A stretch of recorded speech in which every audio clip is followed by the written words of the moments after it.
in the background.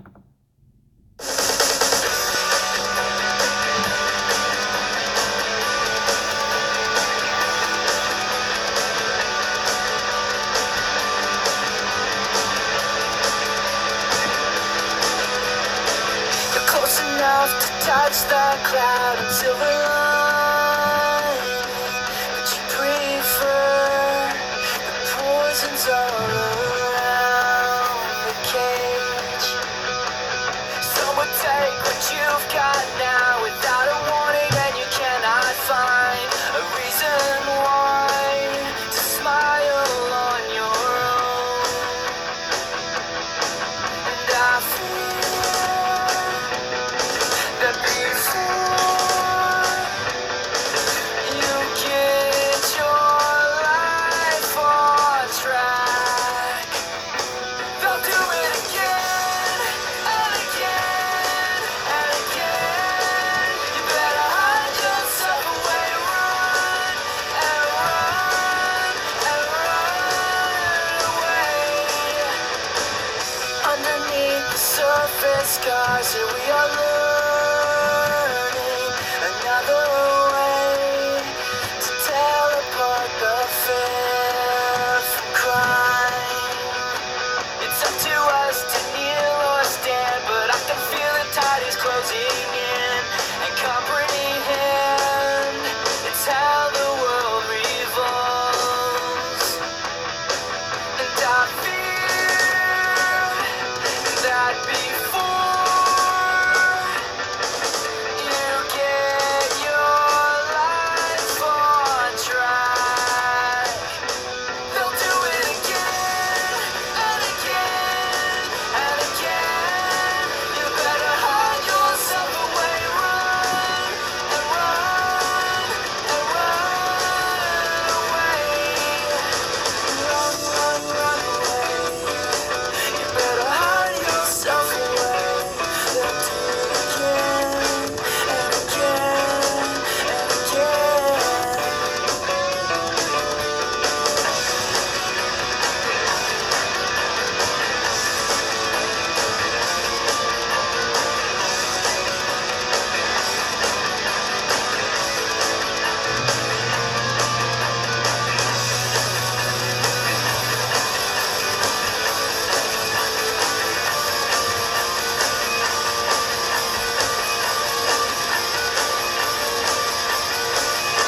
They'll do it again and again and again. You better hide yourself away, run and run and run away.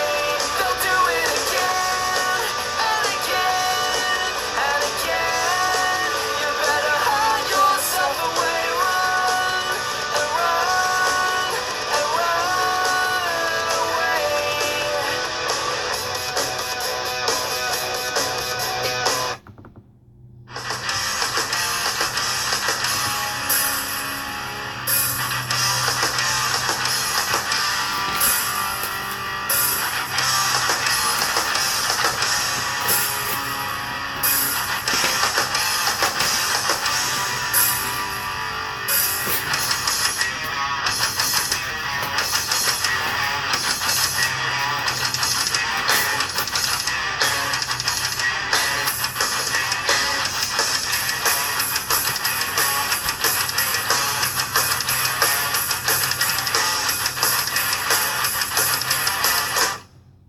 Listen to predictions, the scale tips, I seek to find it all. If I'm wrong, then I may have lost my mind. And ladies and gentlemen, boys and girls, welcome to the Experience Hockey Talk, serious hockey talk for serious hockey fans, and welcome to our now second week here on twitch.tv/TXHT_hockey. I'm Michael Lindenbaum, and joining me from Nova Caps is our good friend George Foussekis. George, welcome back to the Experience Hockey Talk. Luckily this time it's our normal 1 hour show. It's not the insanity that was last week of 2 hours and me. I almost lost my mind trying to do that. Yeah, that was maybe a bit of a challenge, but hey, it was still a lot of fun though. We had a good time. Oh yeah, fun times were definitely had. Obviously, huge thanks to you, Russell, Anya, and Sophia, all for coming on last week and having being a part of a massive debut that was supposed to happen in March, but then happened in January. So, rush planning, gotta love it. But this past week, the Washington Capitals had technically 4 games, but we're not going to talk about the St. Louis game. We're going to talk about the game against your other favorite team, the Vancouver Canucks, and the back-to-back home-and-home against the Carolina Hurricanes that the Capitals just finished up yesterday. You have to ask yourself, especially with last night's game going into the bye week, which is probably one of the worst things to go on in the NHL right now. Let's start off with the game against the Canucks. For the Capitals, in the very beginning, you had 3 penalties. One to Troy Stetcher of the Canucks for delay of game, and then 2 back-to-back penalties for the Capitals, one by Devontae Smith-Pelly for hooking, and then Chandler Stevenson was served a bench minor for too many men on the ice, which would see Daniel Sedin score his 10th goal of the season on the power play. Then would be followed by a goal by John Carlson at 15-13, which also saw a failed coach's challenge, which I'll get to you in a moment. I want your thoughts on that. And then at 17-52, Lars Eller would score his 7th of the season. Washington would be up 2-1 over the Canucks, who would outshoot the Capitals 14-11. Faceoffs were 13-8 in favor of the Capitals. Hits were 10-7 in favor of the Caps on the power play. Vancouver was 1 for 2, and the Caps were 0 for 1. I thought this was a very tough first half to the first period for the Capitals that saw them unable to convert on their lone power play and then go down 2 men and give up a power play goal. However, the second half was much better. George, what was your thoughts on that first period for the Capitals, especially on a failed coach's challenge by Travis Green? Yeah, well, it was good the Capitals were able to respond, after the Canucks got their early tally on the power play. The Caps, for whatever reason, lead the league, and I think it's too many men on the ice penalties for some odd reason. So it's good to see that they were able to bounce back from that. And of course, Lars Eller has been on a score. He has made a difference for the Capitals, especially in the last couple games. And it was an unfortunate chain of events for the Canucks. It was kind of a weird sequence on how everything kind of unfolded when the Capitals tied the game up there. But it was definitely a good first. It was definitely a pretty good first period, but the Capitals really took control of the game in the second period. Yeah, and what was your thoughts on that coach's challenge? Because they were calling for, I believe, goaltender interference or offsides. No, it was goaltender interference, and there was no contact. Yeah, there definitely wasn't much contact. I think maybe what the Canucks coaching staff was trying to do or trying to say was that maybe they were trying to catch, the net being off being off in that sequence. And if that's the case, the goal probably doesn't count, but the net never dislodged. And for them, it was good battle by the Capitals behind the net. And John Carlson just, even with the net halfway down on top of Markstrom, just fired the puck in the open area and got a nice goal out of the deal. So it was one of those kind of weird challenges, I guess you could say. But, at the end of the day, you can't win them all. Yeah, and that was just weird. But going into the second, that's the best way to put it. It was weird. Going into the second period at 4:56, as Evgeny Kuznetsov scored his 13th, and then Marcus Granlund would be called for tripping at 6:56 at the end of the second period to be capped up 3-1. That saw the Capitals outshoot Vancouver 18-4. I thought this was an amazing period for the Caps. They dominated the ice and outshot the Canucks 18-4 in the second. What the Caps need to do in this period is, in the third, is go for the jugular and finish off the Canucks. And they had, in a weird moment, you had Ben Hunt and Devontae Smith-Pelly getting a 5-minute major for fighting at 2:17 for a hit that Ben Hutton did to Brooks Orpik. However, Devontae Smith-Pelly got a 10-minute misconduct and a 2-minute Minor for instigating. Do you agree with the instigator on that? I mean, he was standing up for his teammate. Well, I agree with the instigator, but I was actually puzzled myself as to why he got a 10-minute misconduct in the deal and then Hutton did. Automatic with an instigator. Yeah, I thought that, well, I could see the instigator because Smith Pelly did come in once Orpik got knocked, and then he, really didn't set up with Hutton. He just kind of started throwing. So I can understand why they would call the instigator on the play. However, I still don't understand why they actually called the misconduct, the 10-minute misconduct on the play. I don't understand that one. That's an automatic. If you get an instigator, it's an automatic 10-minute misconduct or a game misconduct, depending on the type of instigator. Yeah. So that's automatic. I'm not really sure. I don't know about that. I think they might want to maybe adjust the rules on that one. But I was actually okay with the instigator on the play. Finally, I think the NHL, needs to call it a little bit more often than they do.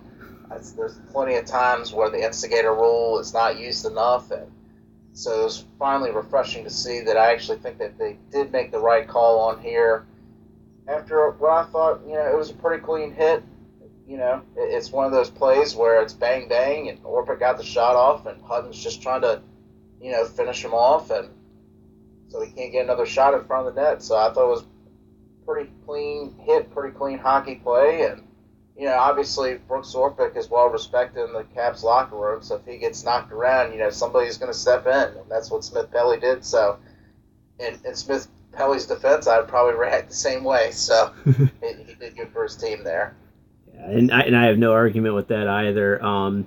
However, the Caps would go on to win the game 3-1. However, Vancouver would outshoot the Capitals 20-7 in that third period. Vancouver would be 1 for 3 on the power play. Caps 0 for 2. Faceoffs were in favor of the Caps 33-28, and so were hits 24-21. What did you think overall of that game? Well, first things first, I thought both goaltenders were absolutely tremendous. Even, when the Canucks had their better chances of the game, probably in the third period, Philip Grubauer really shut the door and, kept the Caps from breaking at that point. And of course, Jacob Markstrom, especially in the second period, really shut the door on the Caps and, only gave up the goal to Kuznetsov. But, the score, if Markstrom didn't play so well, could have been, 5 or 6-1 Caps. It could have very well gotten to that point. So I thought, first things first, that both goalies played very well in the game from my observation from that. And real quick, for those watching on Twitch real quick and wondering what I'm doing while George is talking, I'm sharing out on Facebook the fact that we're live right now. And originally I was in 6 Facebook groups just for hockey to get it out there, and apparently now I'm in 5. Welcome to Facebook.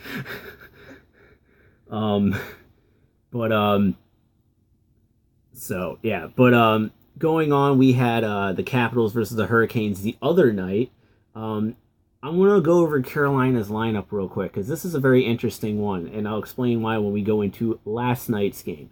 The lineup for Carolina was Sebastian Aho with Jordan Staal and Elias Lindholm, Jeff Skinner with Victor Rask and Tuvu Teravainen, Brooke McGinn with Derek Ryan and Justin Williams, Joachim Nordstrom with Marcus Kruger and Josh Joris. On defense, they had Jacob Slavin with Klaus Dahlback, Hayden Fleury with Justin Falk, Noah Hannafin with Trevor Van Riemsdyk, and Scott Darling in goal. Now, I'll say right off the bat, we automatically know in back-to-backs most time goalies don't play the second of the back-to-back if they play the first. We know that. But keep that lineup in mind for Thursday night. Going into the first period, the only thing that happened was Marcus Kruger would be called for holding at 7:26. Still be nothing after the first. Shots were tied at 10 apiece. It was a good first period for the Capitals. They generated some good chances, but I thought they could have done some more. Going into the second period, bench minor, which was served by Brett Connolly for delay of game a minute 28 into the period. Alex Ovechkin throwing the stick to Tom Wilson from the bench, where you can literally see the linesman looking at Ovi going, "Don't do it. Don't do it." He did it. And then Josh Joris would be called for holding at 10:47, which, while shorthanded at 11:33, Jordan Staal would score his 10th of the season.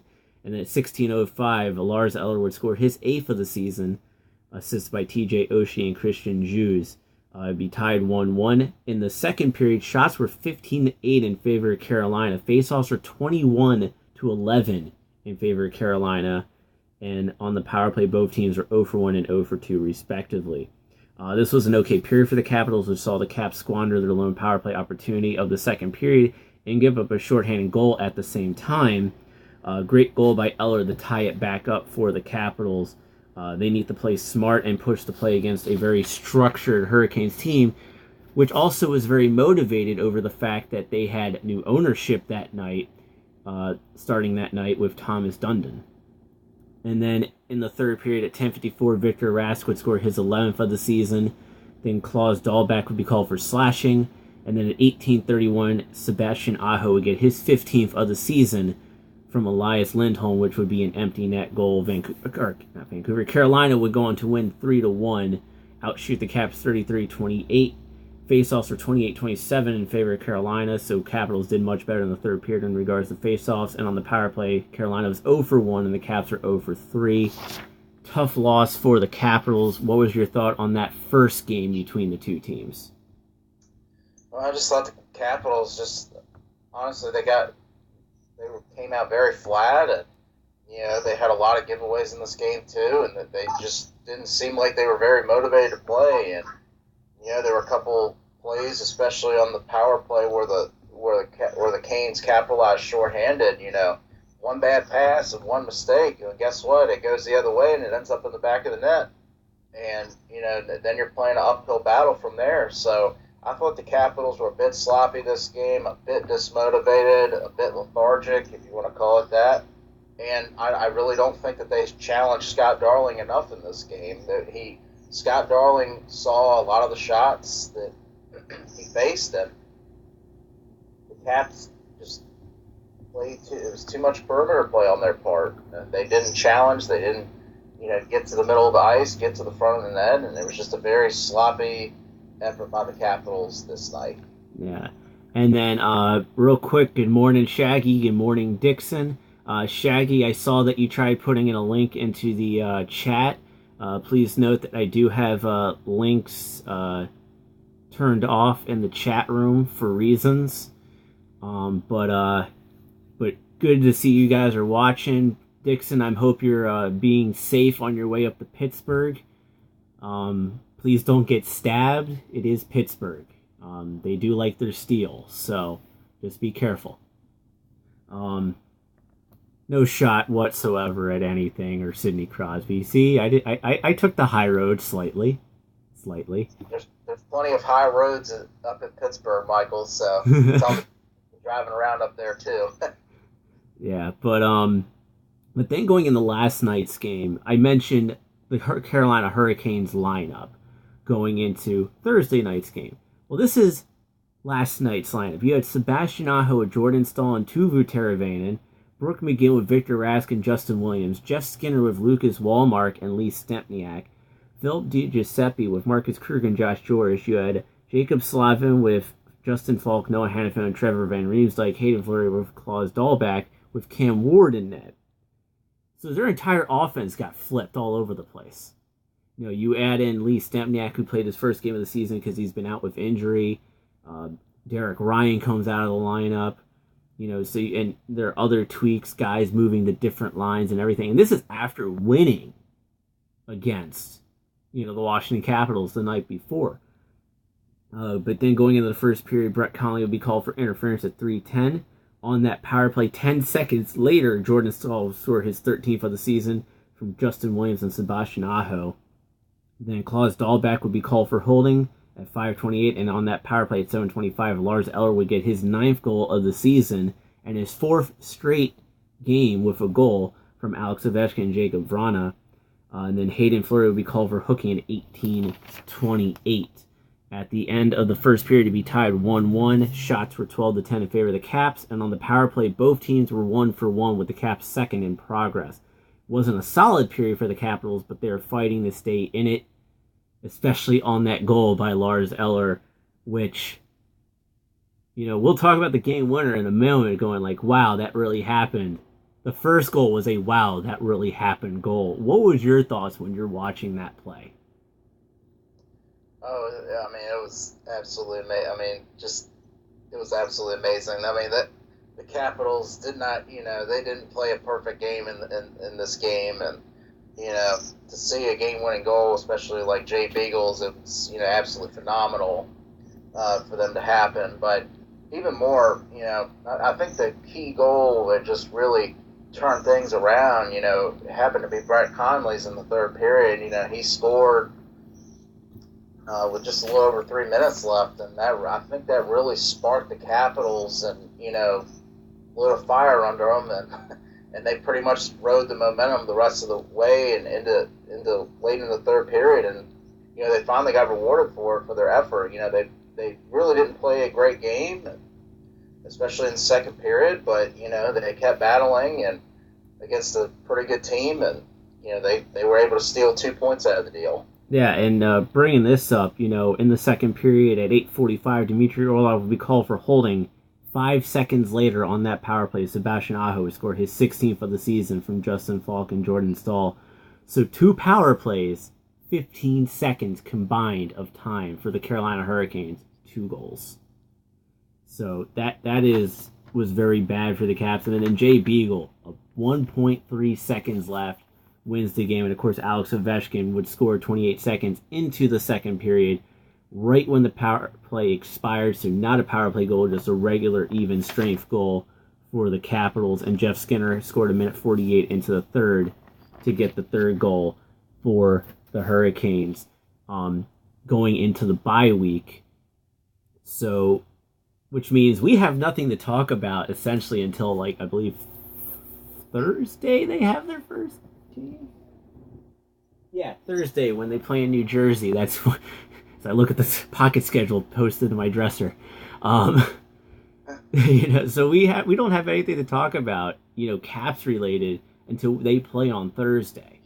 And you could totally see it in last night's game that they were there really just to get the game over with, to really go into their vacations, which is one of the biggest reasons why I hate this bye week, which is one of the biggest reasons why I'm glad the NHL is not shutting down for a month for the Olympics, because you could see that mentality from a lot of players going oh, my vacation is coming up now. I don't have to play as hard. I don't want to play as hard because I'll get hurt before I go on said vacation. What are your thoughts on, especially last night's game going into this bye week? Michael, it's funny. I think it was maybe Brett Conley said he said it in the post-game interviews, and he was he made it seem like, they are, this is a different team this year because obviously, they had a lot of off-season turnover during the summer, and they're still winning games, and they're still, at the top of the Metropolitan Division. And he basically said, I think we're catching a lot of people off guard, which is the truth, because a lot of people thought that the Capitals were probably going to fall off a little bit this year, heading into this year, and the Capitals are still right back where they were last year and haven't missed a beat in the regular season. Granted, they're not doing as well as, say, Tampa Bay, but the Caps are still leading a very competitive Metropolitan Division that's most likely going to get 5 teams in the playoffs this year. So even if it wasn't based on division, we'd have all 8 teams in there. Yeah, that's very true. Fortunately, it doesn't work that way though. But the Capitals, I think they're catching some people off guard, and they're still competing, and they're still having a good season, and it looks very good for them right now. Yeah, and it's just crazy thinking about, what the Caps are doing right now. And, Shaggy in the comments just asked Dixon because he's going to Pittsburgh. And in Pittsburgh tomorrow, it will be the Connecticut Whale versus the Buffalo Beauts. That is a beautiful segue into National Women's Hockey League talk here on the Experience Hockey Talk. On last Saturday, the 6th, the Boston Pride took on the Buffalo Beauts in Buffalo, where it saw the Buffalo Beauts win 3-2. Buffalo's goals in the first period was by Jess Jones, second period by Haley Scamora, And in overtime, Kalen Schroka. Boston's goals were in the second period and third period, both by Janine Weber. Power plays were 0 for 4 for Buffalo, and Boston did not have a single power play the entire game. So that obviously did not go in Boston's favor, putting themselves into all that power penalty trouble, even though Buffalo did not convert. And then you had on Sunday the Connecticut Whale versus the Metropolitan Riveters in New Jersey. The Metropolitan Riveters would wipe the ice with the Connecticut Whale 6-1. Metro goals were in the first period by Ashley Johnston, second period by Tatiana Rafter, third period had Courtney Burke getting a power play goal, Bray Ketchum. Rebecca Russo had even strength goals, and Tatiana Rafter had her second goal of the game as well in the third. And for Connecticut, their second period goal was scored by Jamie Goldsmith on the power play. Power plays were 1 for 5 for the Metro Division, and Connecticut was 1 for 4. On Monday, the NWHL Player of the Week was announced. Buffalo Butte's rookie forward, Kalen Schroka, who scored the overtime goal in her team's 3-2 win over Boston on Saturday, has been named the NWHL Player of the Week. Schroka also had an assist in the win, which propelled the Buttes into sole possession of second place in the NWHL. In 8 games this season, she has 2 goals and 4 assists. And then yesterday, the NWHL All-Star Game location was announced, and this was a big one, ladies and gentlemen. The National Women's Hockey League announced a partnership with the NHL's Minnesota Wild to host the 2018 NWHL All-Star Weekend on February 10th through 11th in the Twin Cities. All events will be held at the Tria Rink, the Wild state-of-the-art practice facility in downtown St. Paul that opened up this month. The NWHL Skills Challenge will take place on Saturday, February 10th at 6:45 p.m. Central Time. The 2018 NWHL All-Star Game is on Sunday, February 11th at 11:30 a.m. Central Time. Tickets are available now at nwhl.zone/tickets. Skills Challenge tickets are $15, All-Star Game seats are $25, and an All-Star Weekend package with both events is available for $35. Seating capacity for each event will be at 1,200 people, and there will be an autograph session with the players after both events for all ticket holders. The All-Star Game format will consist of 2 25-minute halves. Each team will have 12 skaters and 2 goaltenders. The captains of the teams will be Buffalo Buttes. As my notes just go all the way to the top of the page, will be Buffalo Buttes goaltender Amanda Leveille, an Isabel Cup champion in 2017 who played at the University of Minnesota from 2012 to 16, and Boston Pride goaltender Brittany Ott, an Isabel Cup champion in 2016 who was raised in Michigan. The NWHL is also proud to announce that the hometown Minnesota Whitecaps, the women's team of the state of hockey, has accepted the league's invitation to have 2 players participate in the skills competition and game. An upcoming schedule for the NWHL today at 6:15 p.m. It is Team NWHL versus the U.S. Women's National Team as they prepare for the Winter Olympics in Pyeongchang, South Korea. Then tomorrow at 2 p.m. on Twitter is the Buffalo Buttes at the Connecticut Whale, which will be played in Pittsburgh in partnership with the Pittsburgh Penguins. And on Monday at 2:15 p.m., it'll be Team NWHL versus the U.S. National Women's Hockey Team in their second and final exhibition matchup, and will be the last game that the women's team will play before they head to South Korea. So a lot of big things going on in the NWHL, especially with that All-Star Game announcement. George, I know you're through this show, you are learning more and more about the NWHL. And, last season, the All-Star Game was in Pittsburgh. Tomorrow, Connecticut Whale, Buffalo Buttes regular season game being played in Pittsburgh. Now you have the All-Star Game being played in Minnesota in partnership with the Wild. What are your thoughts on that? The continued growth that the NHL is doing. I think it's absolutely fantastic that the NHL is partnering up, and I mean, what better place to have an All-Star Game at than in Minnesota, which is the state of hockey, of course.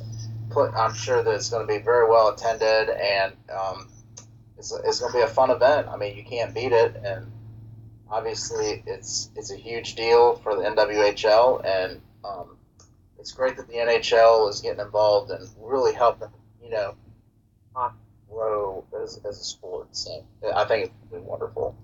Yeah. And then, going into, what? You haven't heard this soundbite, and I'm going to play it because I want to.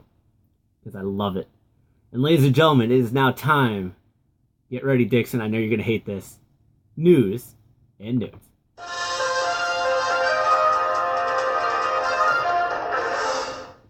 One of the things that we got back when we left WBGR.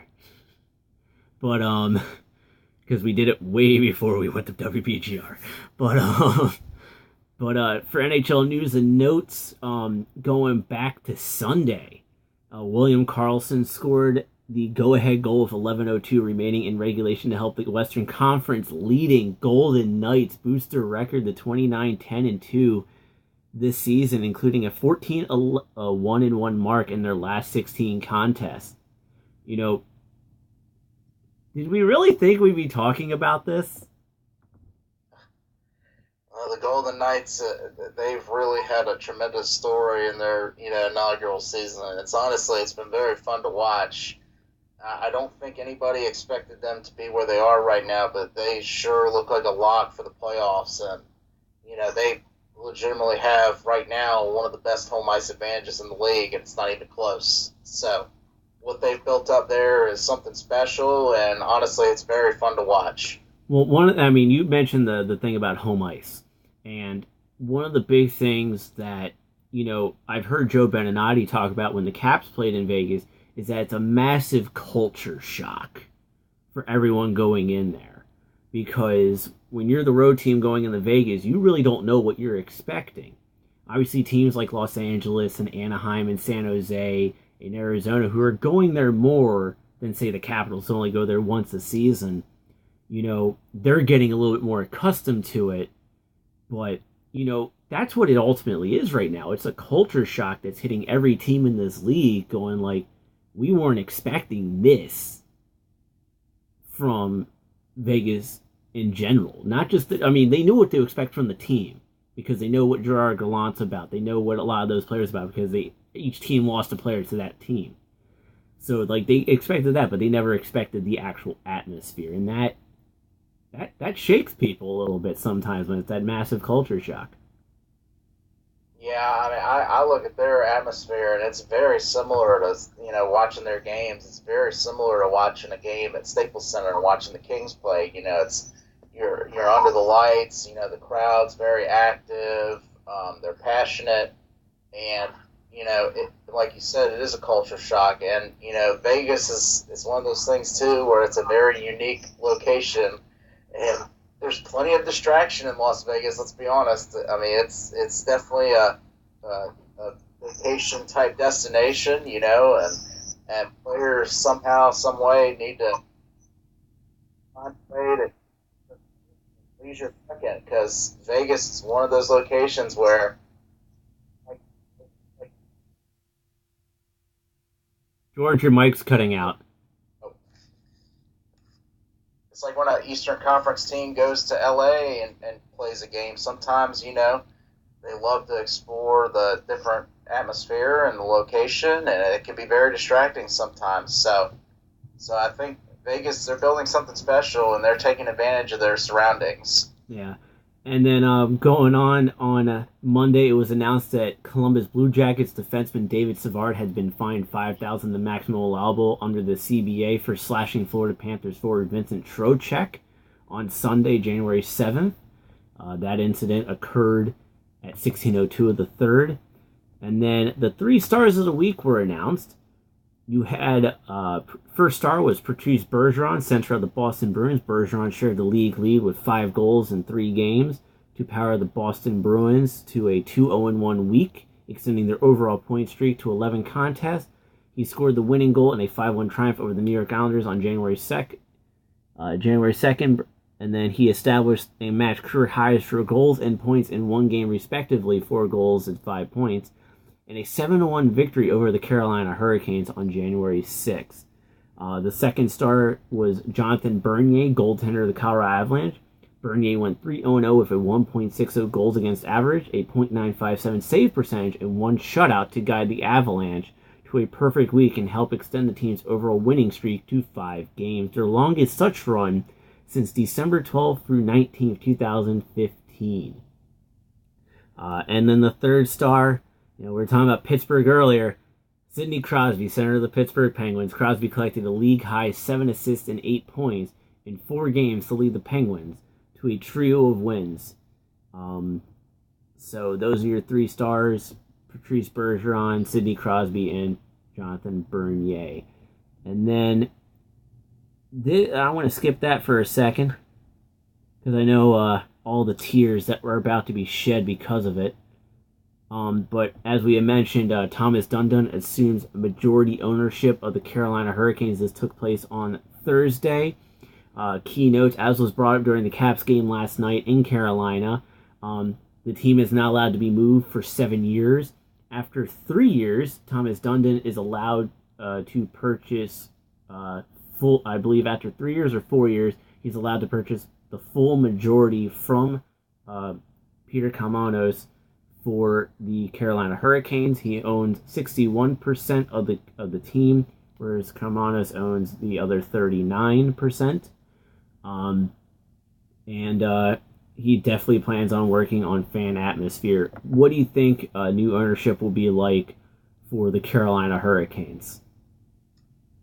Well, it's good to see that Karmanos was able to find a new owner because they've been looking for a while, probably over 4 years at least, for new ownership, and there was a lawsuit involved too by the children of Kalmanos. Yes, so needless to say, he the money that he's getting out of this deal probably is going to help him out a little bit right now.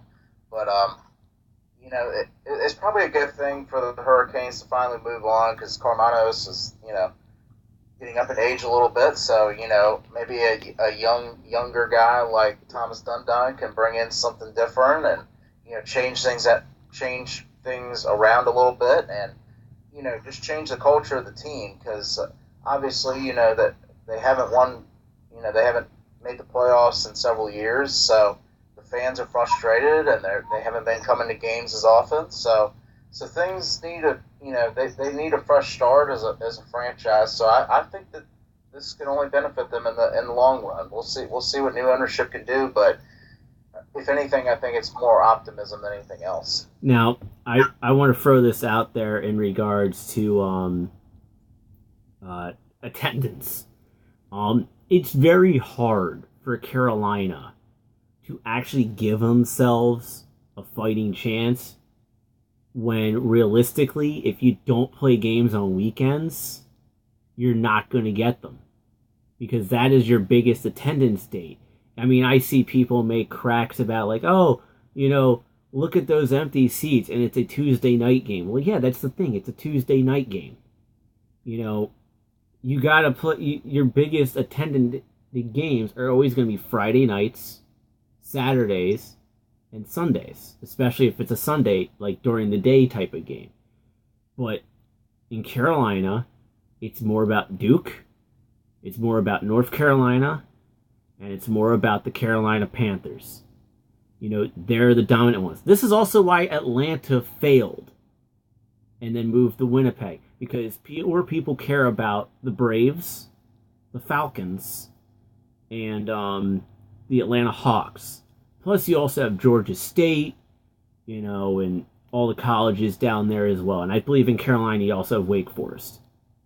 So it's like you have all the college sports and stuff like that. And that's the thing that's the deterrent to the Hurricanes. Because you have to compete against all of that. So, if Thomas Dundon is actually going to be a bit more ballsier, I would say, if he puts more games on Saturdays and Sundays to really help drive up attendance, I think that can help. But, a marketing campaign to really push them as a better option to see than a college sport or the Panthers or, whatever else is down there. I don't think, the Hornets are down there. So, to really push the team out there, I mean, I think that would do it, but that's your biggest problem when it comes to attendance is that you have much more competition down there of what people care about. And another thing, Michael, I think one more thing before I'm going to add to that is another issue I think that they've had in recent years is that they've had pretty high average ticket prices for a product that simply hasn't won, and that's going to frustrate the fan base because it's like, why should they? What's the incentive for them to come out on, like you said, on a Tuesday night to pay a ticket price that is comparable to or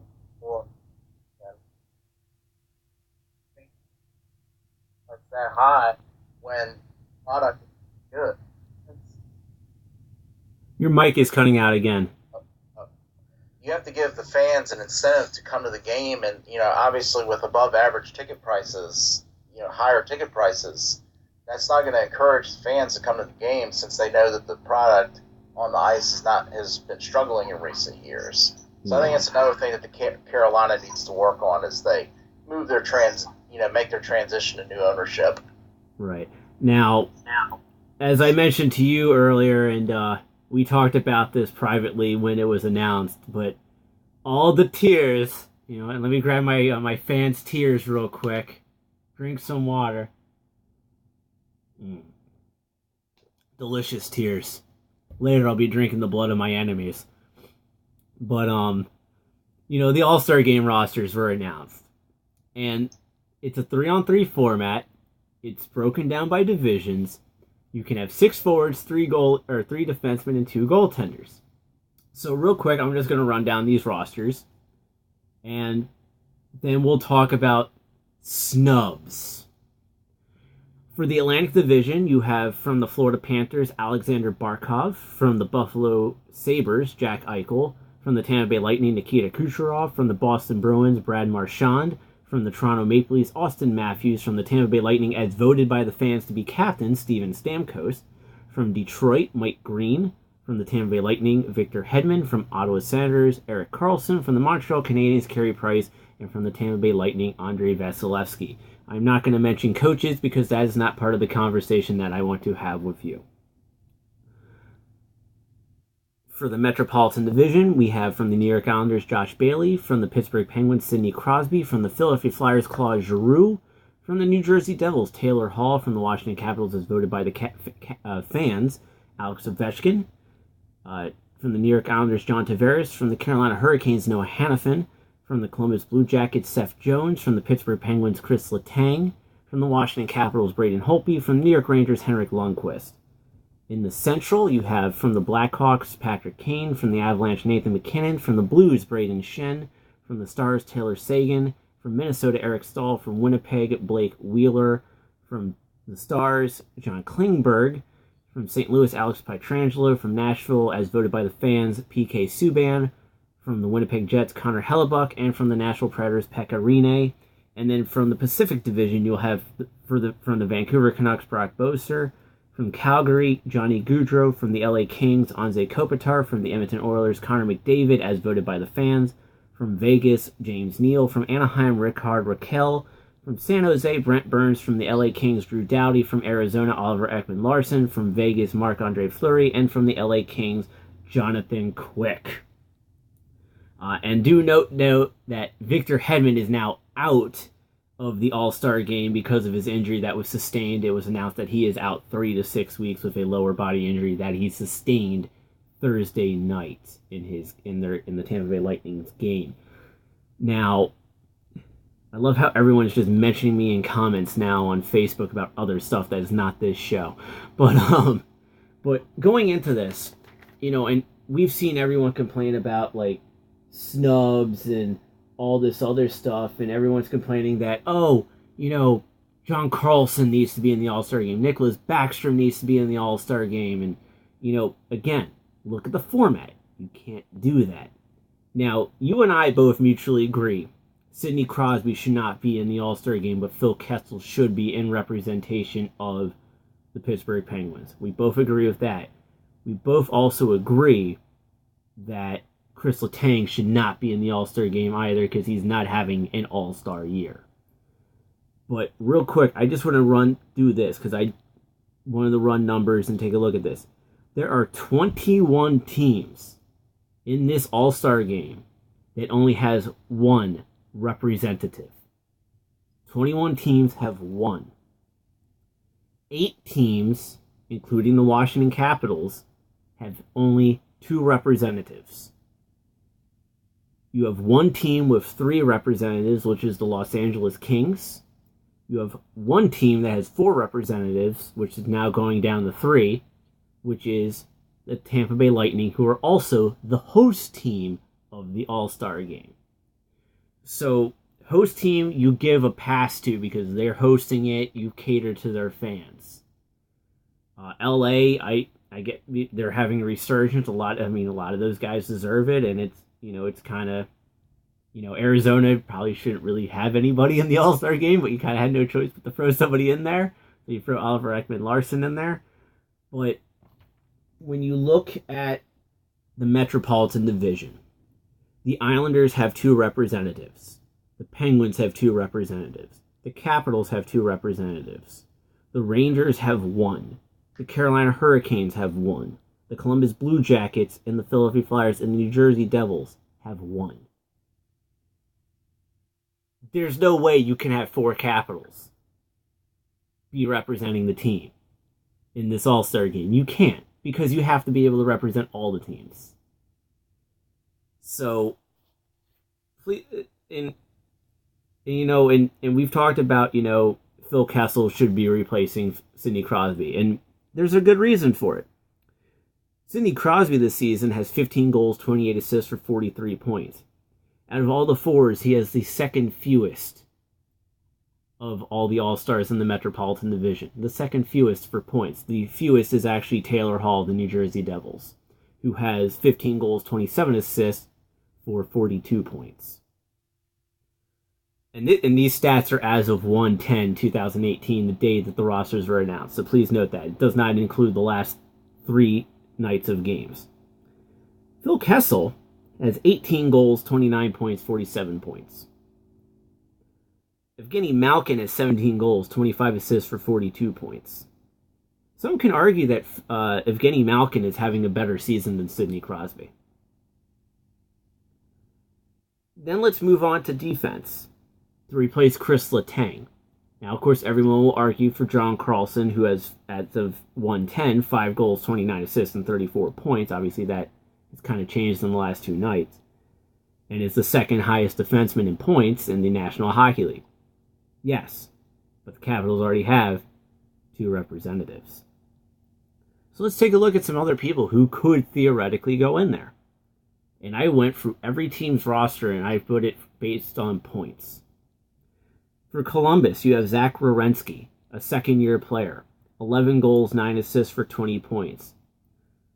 Big reason why the Columbus Blue Jackets are doing as good as they are right now, along with defensive partner Seth Jones, who is in the All-Star Game. You have Shane Gostisbehere of the Philadelphia Flyers, who has 9 goals, 23 points, and 23 assists and 32 points. He's actually only, at the time of me getting these stats, was only 2 points behind John Carlson. You also have Ivan Provorov of the Philadelphia Flyers, who has 8 goals, 12 assists, and 20 points, and that guy is one of the rocks of Philadelphia on defense.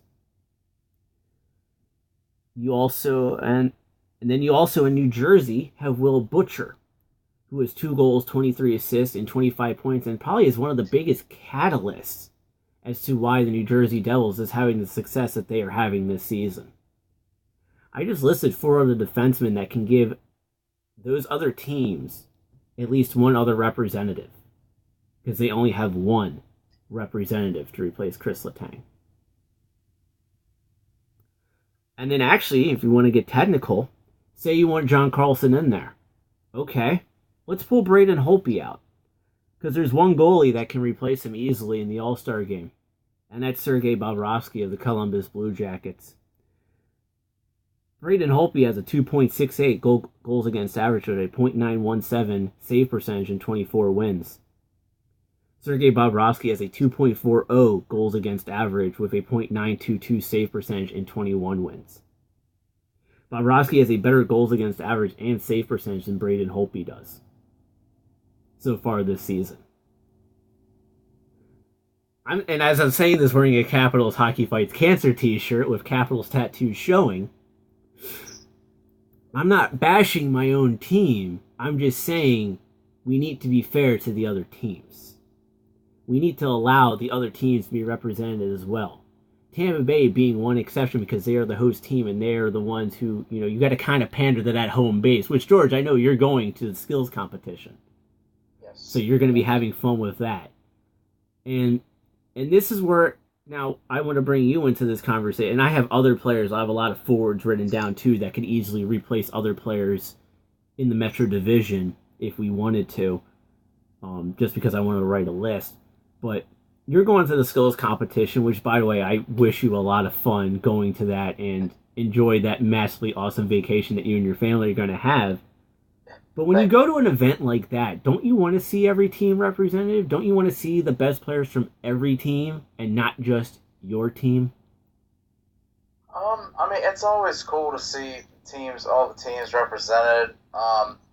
Personally, though, I mean, I think an All-Star game more should be based on merit.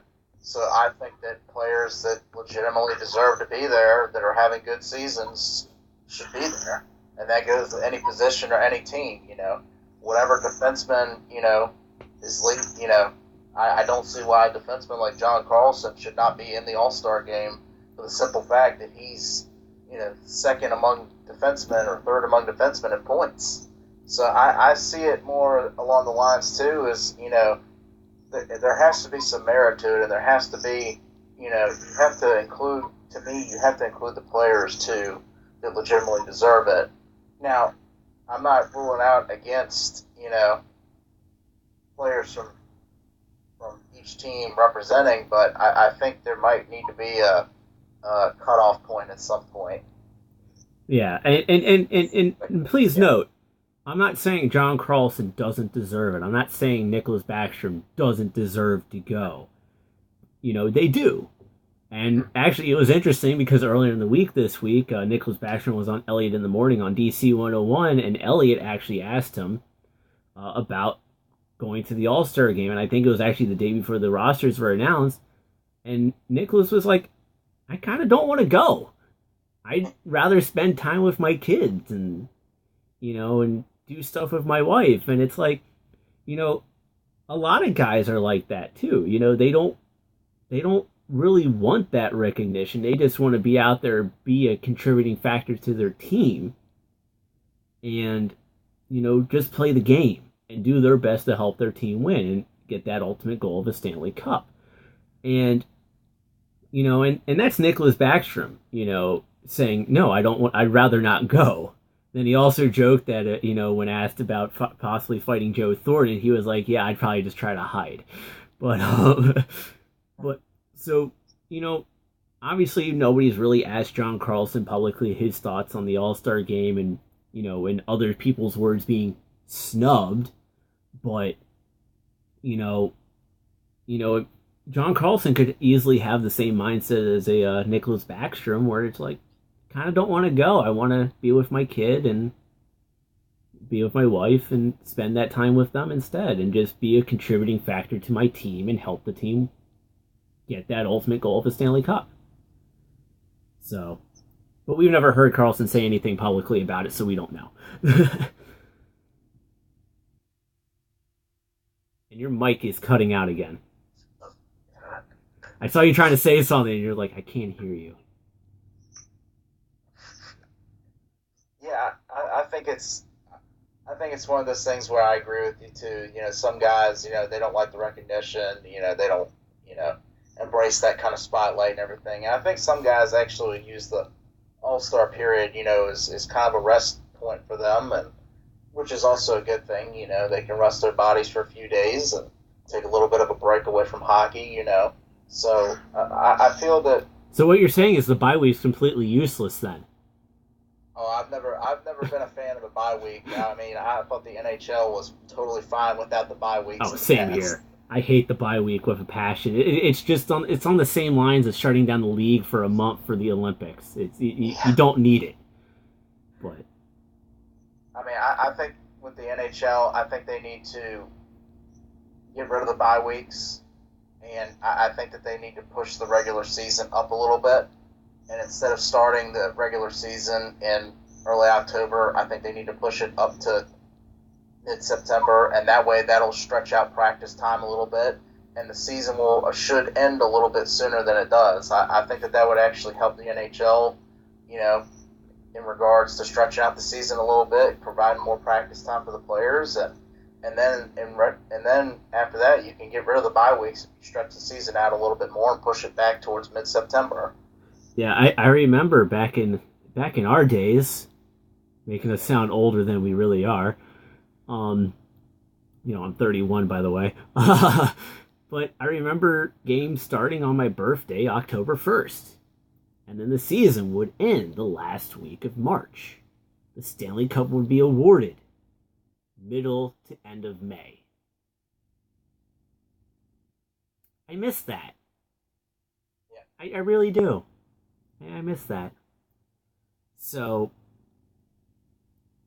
and then Shaggy just commented, sorry if I'm not paying attention to the comments too much on the Twitch feed right now, because I've been bouncing back and forth between stuff.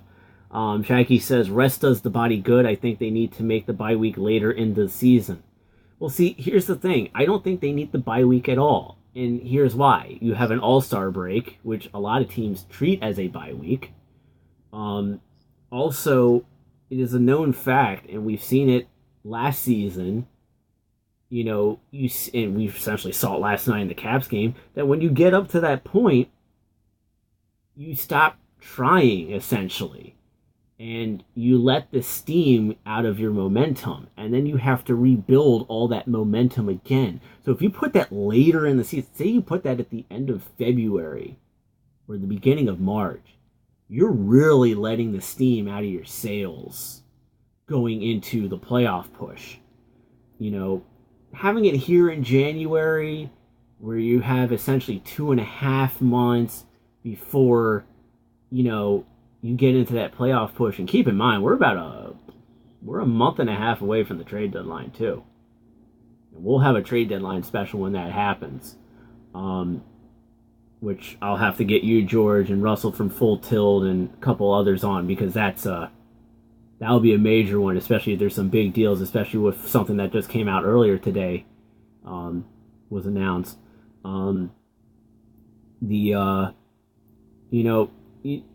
You get more time to rebuild that momentum, but there are teams, and we've seen it with the Capitals before, who just don't recover from letting the steam out of the sails and losing that momentum going into a bye week. And that's one of my biggest reasons for going, we don't need this bye week stuff. So, and then I mentioned the trade deadline. Jack Johnson of the Columbus Blue Jackets has requested a trade. And as we all saw earlier this week, Anthony Duclair and Adam Clendenning was traded from Arizona to Chicago for Richard Panik and one other player. So you're starting to see a couple pieces and parts moving around for certain teams. Obviously, Chicago, who's at the bottom of their division, which a lot of us would never thought we'd see, is getting a very youthful, speedy guy who is still trying to find his place in the NHL. So obviously, we wish the best to Anthony Duclair in Chicago. Hopefully, for him, because he is a very young kid, he gets it going there. But Jack Johnson requesting to be traded is kind of a shock, especially, but also not at the same time, because he is in the last year of his contract. What are your thoughts on that, especially the fact that he is one of the steady forces to the Columbus Blue Jackets blue line? Yeah, it's a big blow to the Jackets, obviously. I think, unfortunately, in Columbus, though, Jack Johnson's role has been diminished a little bit, and I think he wants to probably move on, and he wants to go to a team where his role will be expanded a little bit. Johnson's obviously a proven top 4 defenseman in the league, and he can play a lot of minutes, and he can play in all situations. So with his name added to the mix now, that will be coveting, acquiring defensemen at the trade deadline always. So his name is definitely a bigger one down here right now. Yeah, and then also keep in mind that 4 years ago it came out about him filing for bankruptcy because he got swindled by his own parents.